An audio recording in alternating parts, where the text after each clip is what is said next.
Welcome back to GoPowerCat.com's Power Chat, sponsored by Blue Mark Energy. And now we continue our Power Chat with Eric Stonestreet.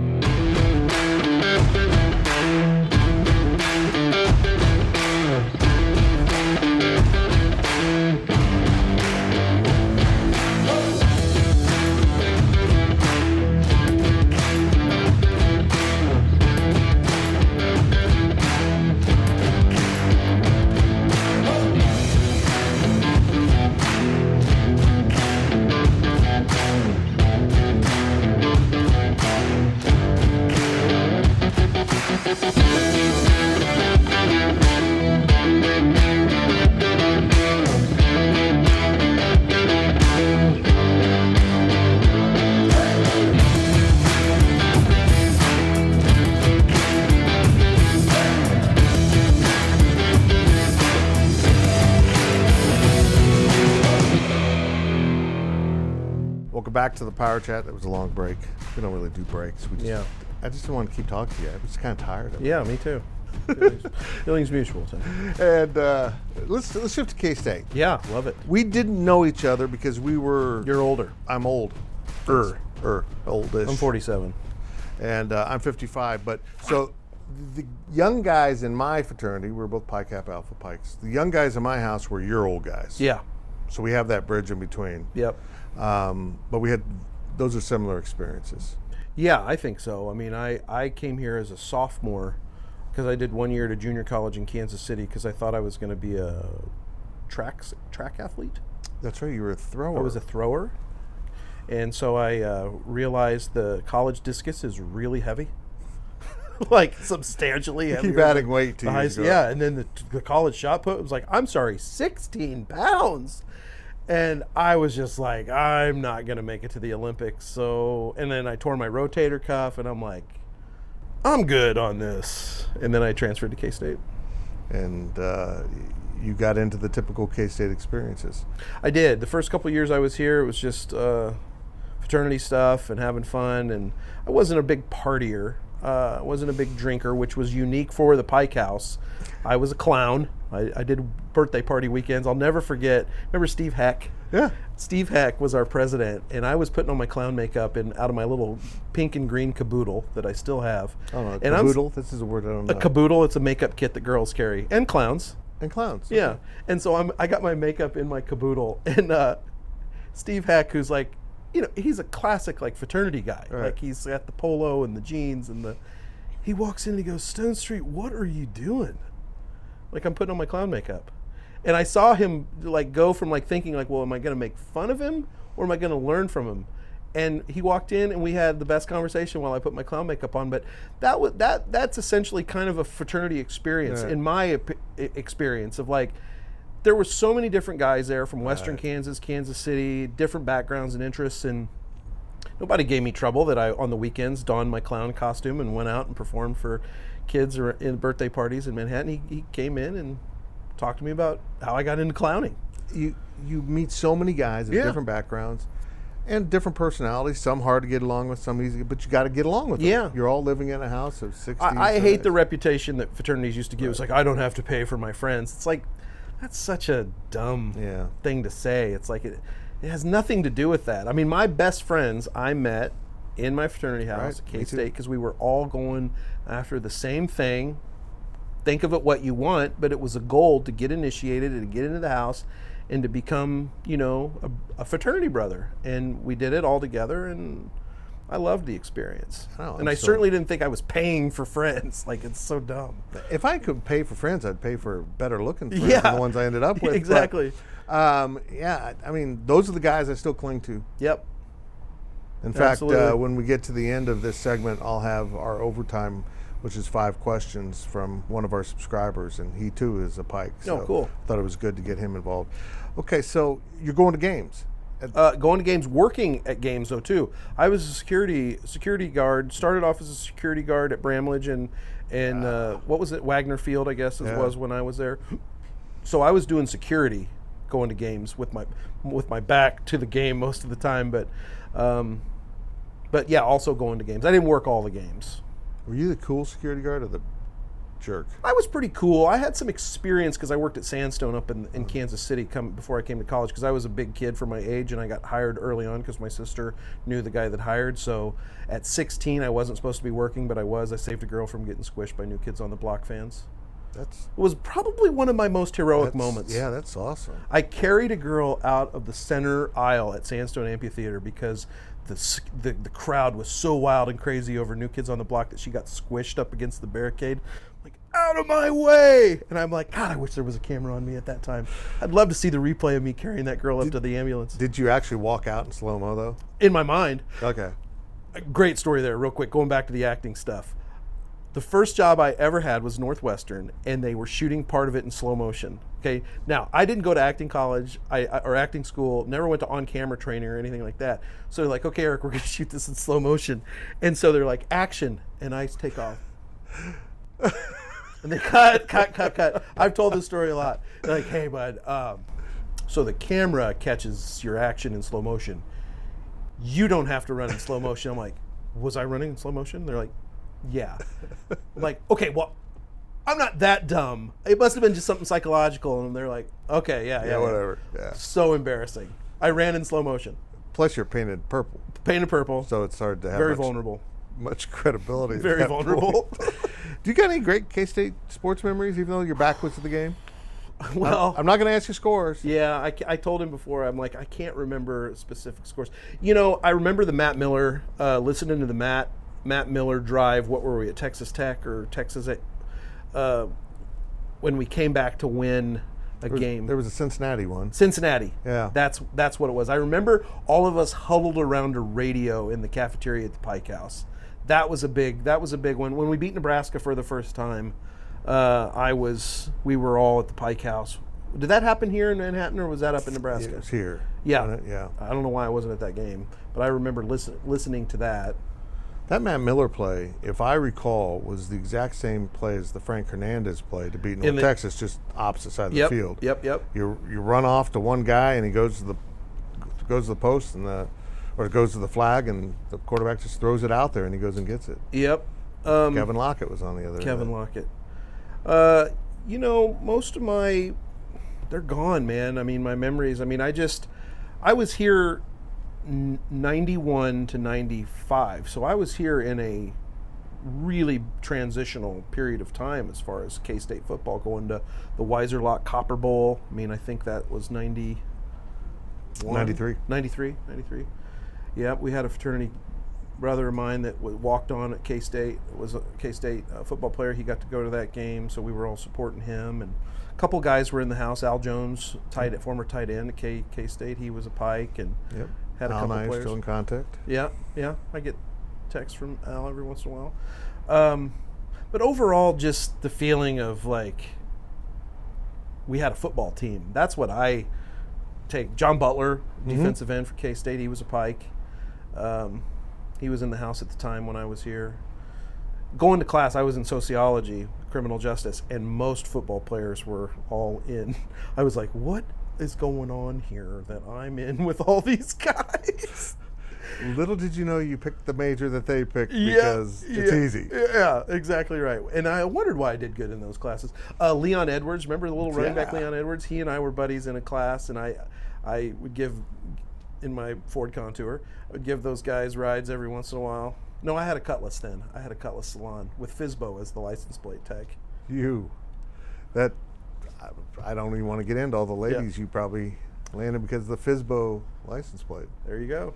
Fizbo, what's it mean? Do you ever do Fizbo anymore? No. Did you retire Fizbo? I would bring him out of retirement for the right cause and the right price. Once again, painting yourself. Huh? Once again, you painting yourself. Yeah, again, makeup. Fizbo's great. Yeah. I mean, Becky, my wife, and I were just watching our favorite episode. It had Fizbo in it, and you were in the bowling league. Oh, yeah. Oliver Platt. Classic. But you go to games now. You come back. How many games do you think you hit a year? 2? I would say on average 3 games probably. You're a little busy in the fall. Yeah, fall's hard, but I try to coordinate Chiefs cats so I can kill 2 birds with 1 stone. It's a saying I just made up. Has anybody ever? Yeah, no, I think that's brand new. Oh, yeah, thank you. Oh, I think it before it was killing free to go two forth stones with with one bird. Yeah. But I always try to catch something Saturday, something Sunday. And then brought some buddies back last year, flew in, got to fly right into Manhattan, which is That's big time. aces. That was fun. Go right to the game. I was here for Coach's 200th Did you have a police escort? No, but You I have should've. been in the police escort for bowl games when I leave from the hotel with the team. Oh, yeah. That's nice. Nice. I got to do that with the Chiefs. Lindsay and I flew with the Chiefs to San Diego or to LA for the Chargers game last year, and we got to go from LAX all the way down to Long Beach on the 405 in a police escort. Hello, life changer. That's how do people even get out of the way on the 405? Well, because their cops are way ahead, they're ahead clearing. Wow, that just helps traffic too. Oh gosh, That's it's like we need to do this every day. That's great if you're in that. Yeah. If you're not, No, you're like more reasons there's traffic. we don't have any place to merge over. That's the best part about coming back to Manhattan is going like when I asked you what side of town you were on when we were, I'm like, why did I even ask that? Like it matters where they are in Manhattan Yep. other than to know where to go. We live on the other side of town from our office now down here in downtown, and my commute, my phone tells me it's 11 minutes. With traffic, it's usually 10. But I can tell when the traffic's busy because it adds a whole minute. Oh, oof, And you can be 5 deep at a stoplight. rough. I know. When did your affection for the K-State marching band fire up? You are an avid supporter of them financially and visibly, and you do wonders for the marching band. Well, I was a drummer in high school and didn't apply any of that stuff while I was here at K-State, but I've always loved the K-State marching band. They're incredible. As a student, loved the passion, loved Frank, love his passion. Learned about his passion in a very funny way because the first time I was ever going to kind of give them a pep talk before a game, after I became Eric Stonestreet or whatever on Modern Family, they asked me to come say a few words to the band. I'm like, of course. And so in my mind, I'd had this whole over-the-top pep talk I was going to do to them. And so I'm over there and I'm getting ready, and Frank starts talking to the band over the top or more than I was going to be over the top. And I'm like, oh, this is not, this is how he talks to them. It's their coach. It's their coach. Yeah. And I was both humbled and embarrassed that I thought that he would be any other way with that band.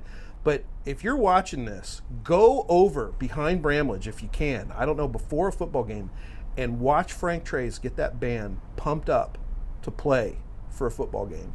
It is inspiring and it is shocking how serious he is and how serious they are.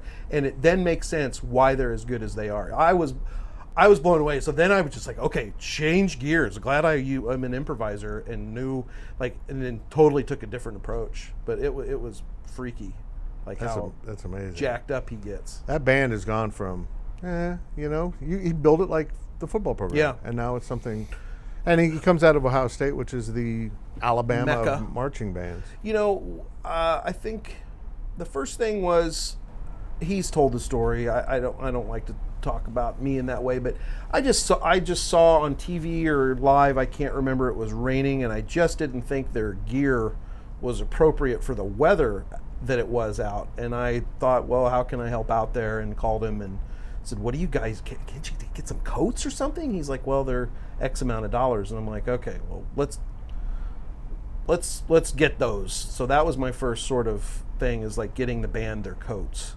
And then the next thing, I was up on the balcony of the football stadium, and I see this yellow Ryder truck out on the field after the game, and they're loading all their band equipment up, and I'm like, Yeah. that doesn't seem right. You gotta rent a truck every week? The football team's got a nice truck. Band needs a nice truck.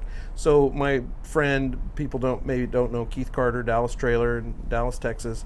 We had built the football team their tractor trailer, not the tractor, but the trailer portion of it, because the tractor trailer that's donated by Dodge City someplace, I think, I always thought the trailer they were pulling around didn't match the tractor. I'm like, we need a better trailer on this truck. Right. So I called Sean and said, hey, we'd like to donate a really nice trailer. So he and Al sat down. Al called me and he's like, are you serious about this? And I said, yeah. Design your trailer so that it's at least Right. equal best in the Big 12. And so Keith down at Dallas Trailer got the plans. We bought the trailer, and we did it and designed it and built it. Anyway, I see that Yellow Rider truck out there, and I'm like, Frank, what's going on with that Yellow Rider? He's like, well, we rent it each game. I'm like, somebody's got to go down and get it and then return it and bring it back every game? He's like, yeah. I said, okay, you've seen the football's trailer, right? And he's like, yeah. And I said, I'm going to put you in touch with Keith Carter. You tell him exactly what kind of truck you guys need. We'll build it and donate it to the band. That's amazing. Because they deserve that and much more. Do you ever? I think you should be able to borrow that. Just take it, drive it around. Yeah. You know, It'd be good tailgating. it would be. I love that they love it, and I love that they are proud of it. The pride of Wildcat Land, and it's the pride of that truck is the pride of them. I love that Keith and I were able to do that. Great Pike, great Kansas State guy.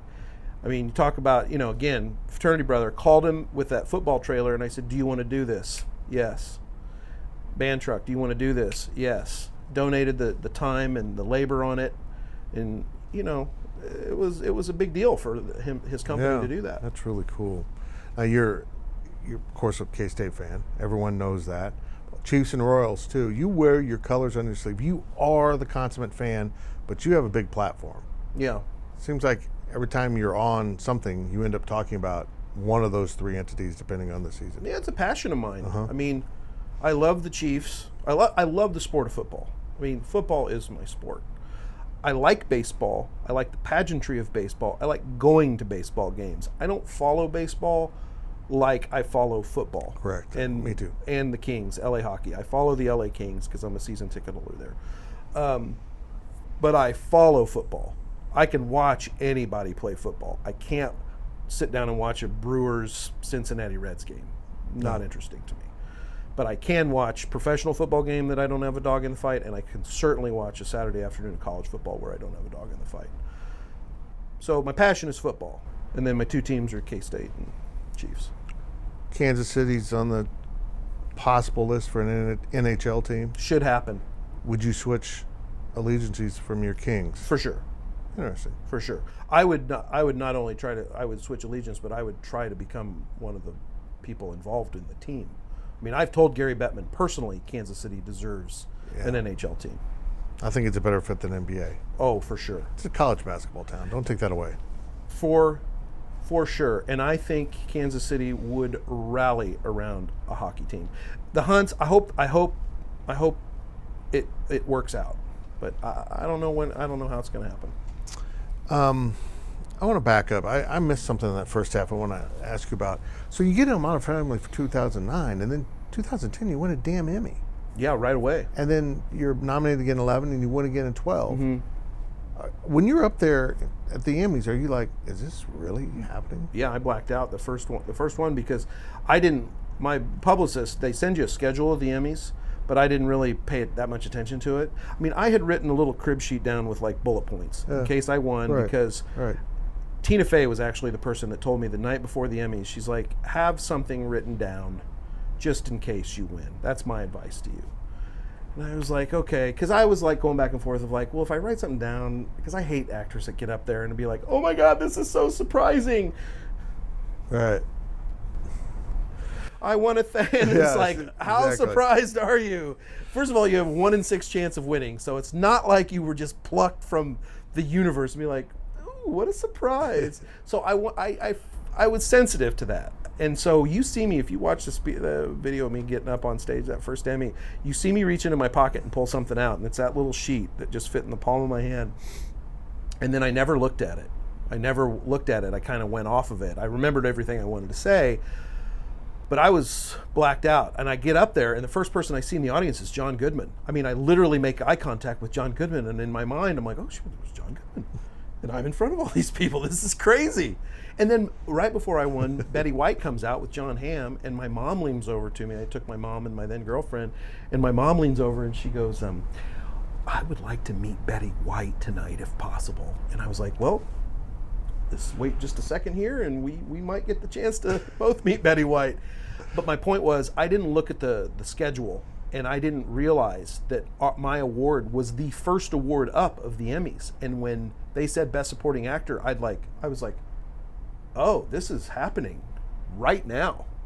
So to put that in perspective for people, I went in that year's time, less than a year's time, I went from not having any clue what my next employment was going to be, whether it was going to be another commercial or a co-star role on a TV series or like no clue where my next paycheck was coming from, to receiving an Emmy Award on stage from Betty White and John Hamm, like within a year. So, and that's why I said, I'm like, I'm standing here as proof that this can happen. I mean, it's possible because it just did. I mean, getting a role in a series consistently is big, but you get that trophy, that's life and career changing, isn't it? Yeah. You'll appreciate this. And I talk myself out of it because I'm like, I'm a newcomer. Nobody's going to think this is funny. But my instinct that I squelched in the moment, I'll never forget this again because of my improvising ability and my, somewhat quick brain, is when they handed me the trophy, my first instinct of what to say was, wow, this is a lot lighter than I thought. Because everyone says it's so heavy. Everyone always says it's so heavy, but I didn't do it. I said, no, I'm not going to do that because nobody knows my sense of humor, so I'm not going to look like an ass. So people would be like, oh, he disrespected the Emmys. Yeah. We do this thing on our podcast every week. It's called The Overtime, where people ask us just anything. So yeah, we've asked one person on the site to give us 5 questions for The Overtime. This is from maybe the greatest screen name ever, Purple My Nurple. Purple My Nurple? I don't know. That might be obscene, and I'm just not getting it. You live in LA because that's where you work. Mm-hmm. Your girlfriend's in Kansas City, which is interesting. What is a day off in LA/California like for you? What do you do? Nothing. I mean, literally attempt to do nothing. I have a guy that works for me. He's an Iowa State fan, which is funny. Yeah. He's a good guy. Okay. He roots for K-State when it's not Iowa State, and vice versa. Well, you're paying him. He better. Yeah, totally. But we get up when Lindsay's there. We'll go out and do something. But it's changed so much over the years of Modern Family, because on a day off it used to be a lot more business. But as my career has gone and sort of my comfort level, the goal has shifted from doing as much as I possibly can on a day off to doing as little. And just hanging out and just sitting on my patio. Decompress. Yeah, and I'm not. That's not to say like my job's super stressful. It's really not. The work of it isn't super stressful. It's the I ramp up. Like when I'm in production, I'm constantly thinking about the next thing and thinking about what I have to do today. And then when you add personal dynamics in there, whether it be relationship, whether it be family, whether it be all kinds of things that everyone goes through, which most people think that because I'm on TV that, and their perception of my wealth, it's like, well, I don't have any other problems in the world. I certainly don't have any reason to complain about anything. But life's complexities still happen, as we know. So I'm thinking about that kind of stuff and just trying to literally just cleanse and just chill. But we enjoy doing it. Lindsay, when she's out, we literally try to do as little as we can. We actually do more in Kansas City, meaning going out and doing stuff, than we do in LA, because as I told her, it's like in Kansas City, when we want to go to the Golden Ox, getting there and driving there isn't part of the equation. Right. It's just get there and have dinner and go home. Where in LA, it's like you want to go out to dinner. It's like, well, we got to leave an hour and a half ahead of time, and then traffic's going to be bad coming back, so we got to leave here. So do we really want to go? It's like that's just not in the equation in Kansas. I couldn't do that, man. Couldn't Hollywood move to Kansas City so it's good for you, Eric Stonestreet? Yeah. That'd be nice. Modern Family's ending after this upcoming season. What do you want to do after that? Another series, movies, male modeling? Yeah, maybe hand modeling if I can get these. Apparently, I've been picking my hands a lot. Lindsay. Yeah, I don't think that's going to work out for you. I don't know what this is going on. I got a little. Anyway. Lotion? Yeah. Bag balm. You know what bag balm is? Oh. It's from my farming days. Bag balm. A lot of our viewers know what bag balm is. I'm sure they do. It's good for your heels, good for your palms. See, Lindsay will tell you. We're educational too. Yeah. Bag balm. Okay. What do I want to do after? I don't know. I mean, I really and here's the great thing is I don't really feel a need to know yet. Yeah. And that's not being flippant and not being braggy or whatever. I don't have to do a tremendous amount, so that gives me a lot of opportunity to do what I want to do. And that's the case now. It's like when I'm somewhere, it's because I want to be there. And that's sort of like comfort in life. Like when people, because I'll go do something, I'll go do a speaking event or something like that, and somebody will be like, oh, bet you didn't want to come here. And it's like, it's actually the opposite. Right. I did this because I want to. I'm here because I want to be here, and you should feel really good. Not you, but like wherever I'm in, like, feel really good about that because I don't have to be anywhere. So next is, I don't want to give anything away, but football's a passion. Okay. That's interesting. The business has changed since you started Modern Family. Yeah. Rocky's just hanging out with us. Now there's Netflix and Hulu, and so they have these short run series. Yeah, I would be interested in that 10 episode, 13 episode deal, in and out. I have to be careful because, like, I don't want to be that kind of actor that's like, oh, he did comedy for 11 years and now he's a serial killer. Like, even though all my friends that have known me for years thought that's if I was ever going to make it, I would have made it for playing a pretty serious, edgy character because my personality is somewhat serious and edgy at times. So I think they all thought that I would have gotten my success that way. So my point is, going to something like that is more of a natural progression to sort of my personality. But I have to be careful. I always want to go away for a while, do something fun, do something I like doing, and then worry about acting down the road a little bit. Bryan Cranston made that conversion. Ed O'Neill is another example of a person who's had different incarnations of his career. Not easy to do. Prelude for a Kiss. Prelude to a Kiss. To a Kiss was your big break in Yeah, acting? it was my first play in K-State. And now you did this on a dare, right? I did. Was it literally a dare that something was at stake if you didn't do this? No, pride. I mean, ego. My best friend Paul Buznitz, Whitewater, Kansas, Pike, lives in L.A. Subscriber, I think. He had done theater in high school in forensics. I had never done theater or performance. I had been Fizbo the Clown, but I'd never said, I'm auditioning for a play. And so my high school girlfriend and I had broken up, and she had moved on to a baseball player. Oh, man. And I was depressed, and I was sad, and I was not letting it go. And Paul was the one that said, man, you got to change stuff up. You got to move on. Let's audition for a play. And so we went up to the theater department. So he went with you? He went with me. We each auditioned for 2 plays, Hamlet and Prelude to a Kiss. And he got cast as Bernardo in Hamlet, and I got cast as Uncle Fred in Prelude to a Kiss. And off you went. Off I went. Were you nervous as hell?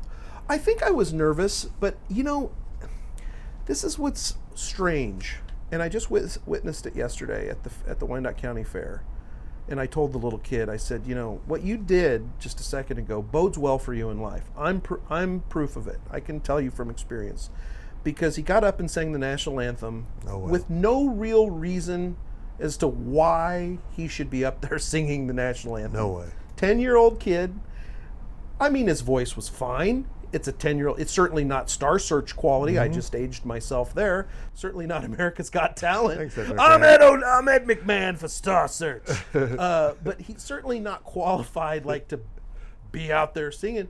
But I said, buddy, the fact that you just got up there and did that, I knew a kid exactly like that in 4-H.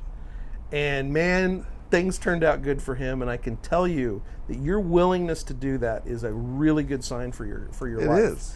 It is. And then it's also very important for the parents to not get in that way, because I always say part of my success, a good deal of my success, has to do with parents that never thought their kid was weird, attention hungry. I always hated people who's like, well, you must not get enough attention at home. I'm like, I get tons of attention at home. And it's not nothing to do about that. Anyway, I'm sure I was nervous. I certainly wasn't qualified to go up there to audition. That's the lesson. And that's kind of been the journey of my career. I just kind of kept falling forward. Never having the pedigree of Juilliard or Yale Drama School or anything like that.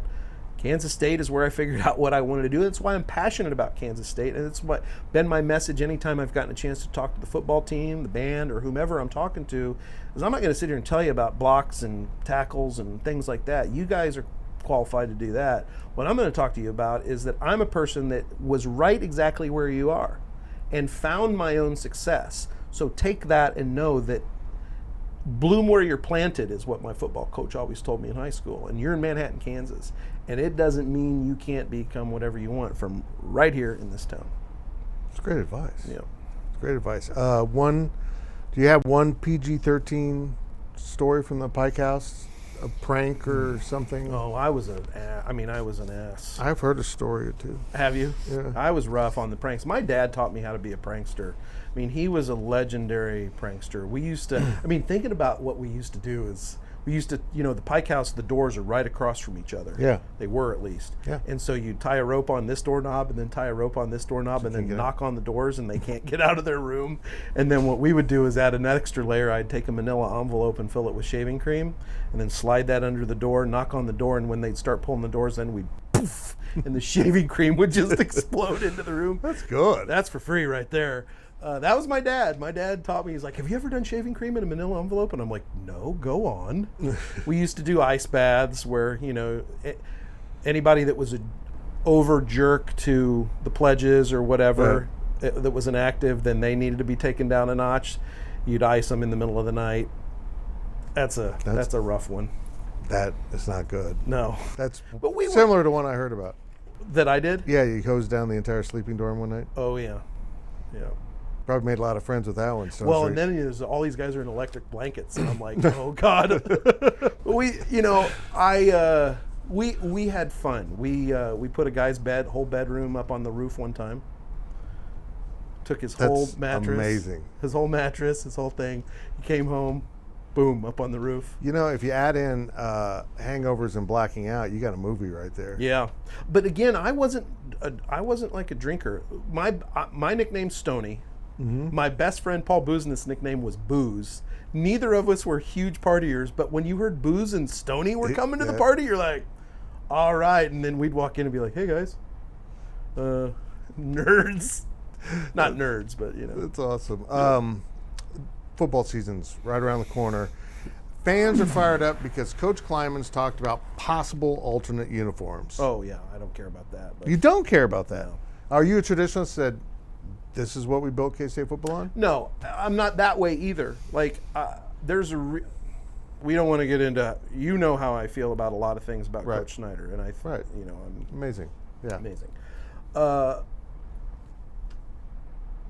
I believe there's a reason why Coach Snyder did a lot of things in Manhattan, Kansas, and it wasn't just because he was like, I think I'm going to do this. I think he learned from experience, and he knows the culture of Manhattan, Kansas. And I'm happy that Coach Kleiman is coming in with his own take and his own ideas and his own thing because he deserves that. He's the head football coach at Kansas State University. He deserves the platform to do whatever he wants with the team. And if the kids respond to those uniforms and think that swag is cool, there's a, well, I shouldn't mention the team because they kind of had a deep dive, but there's a pretty good football team that never really changed their uniforms too. Yeah. And they had a very long winning tradition because it's like you focus on what you're supposed to focus on. There's a reason why that uniform doesn't change. But I understand in today's world in recruiting specifically why that's a big deal to kids. So I get it. Doesn't affect me at all. Doesn't bother me. But not my decision.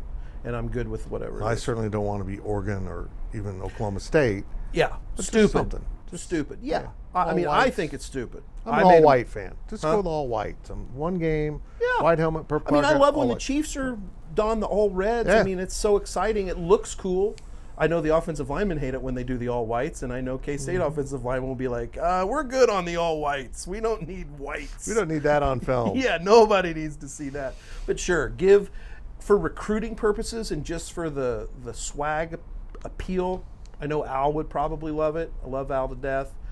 Great, but not necessary. It certainly isn't a reflection of how well we play football. Exactly. It's window dressing. Yep. Sometimes you need window dressing. We've talked about this off the record, so to speak, but new coach. Yep. And whether you're in the crowd of it was time for a change or not, Snyder should have kept going, that doesn't matter. It's kind of fun. here comes a new coach. You won't be able to call the plays when they line up. I'm just kind of intrigued by how this is going to go down. I know it's exciting for you guys that like cover it day in and day out. I live in another state and check in a lot and pay attention a lot, but I'm not as invested in it that way. I'm invested in it in a different way, and I am excited. I'm very excited. I hope that everyone understands where we are now, right? Because there is a difference. What he inherits opposed to what Coach Snyder inherited, vastly different worlds, all because of Coach Snyder. And what he inherited at North Dakota State is vastly different than what he inherited here. True. So he definitely has a proven record of winning, not taking anything away from him there, but winning, no doubt, on a much different level. And we're going to line up against 9 teams, 10 teams in the Big 12, right? 9 teams that every week can beat us. That's not the case where... No. And Mississippi State, so you're going to 10 games? Exactly, where he was coming from. So I just hope everyone knows that. There's a curve there that we have to be a patient fan base. But I'm optimistic. But I just want to make sure that... it's all on the field, baby. That's what it is. That's the best thing about football. You line up. You don't have to be better than the team across from you. You have to win 11 individual battles. Yep. And if you have committed and put in that groundwork and that legwork and that preparation and that preparedness for that individual battle, and that's what Coach Snyder was so good at. He was. Putting his kids in the right position to give them the best opportunity to succeed every play. Because we never lined up against a team with better players. Maybe a couple individual players at different positions. When we had Michael Bishop, when we had Michael Bishop, we were better at quarterback than other teams. Right. But yeah, you're right. We just got to get them ready and get them excited. And if a uniform has something to do with that, getting them excited and getting them ready, then I'm all for it. But, we just got to get kids to want to come to Kansas State and play football and understand that this is a great town. This is a great atmosphere. This is a great culture. These are good people. Good people. But it's a different deal, man. Players want to, well, you don't care about my feeling on that.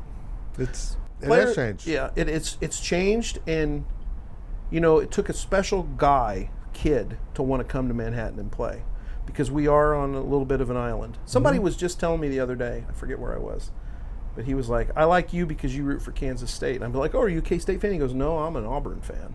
But we're the same person. He's right. When I met Auburn people there or here, very similar. It's like we're the same person. We're the same fan in our state. Mm-hmm. And you got to want to come to Manhattan, Kansas. But kids, here it's hard for a kid to come to Manhattan and go be bad. Do you know what I mean? Yeah. You can be bad 20 minutes outside of Kansas City, but here, that's why there was a tight grip on whatever. Yep. I'm getting into the, my feelings about Coach Snyder. It's amazing. Yeah. I mean, all this is possible because of him. Doc Weefald. And I'm excited for Coach. I've only talked to him on the phone. I haven't got a chance to meet him in person yet. I'm sure I will soon. And but I told him, man, I'm excited for you to make it your own. I mean, that's what we say in my business, is to go out there and make it your own. Because we're very rarely are we doing performances that haven't been done before, a theater or whatever it is. And so you got to make it your own, and this is his chance to go out there and make it his own. It's his dream come true to coach on this level. And, I hope he brings that, I know he will, that championship atmosphere. Appreciate it, buddy. This is great. This was nice. Who's next? We have no one next right now.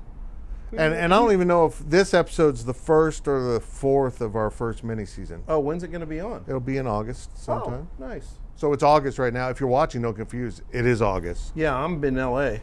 We're in July. I'm in L.A. right now. This TV stuff's hard. It is hard. It's hard to figure that out. I'm shooting Modern Family right now as we speak. Interesting. Well, appreciate it. Well, you're not shooting Modern Family as we speak. You're As here. you're watching this. Oh, I'm on yes. set. I'm so confused. Thanks for watching the Power Chat. That's Eric Stonestreet. I'm Fitz, and we'll be back with another one real soon. Sofia Vergara says hi from the future.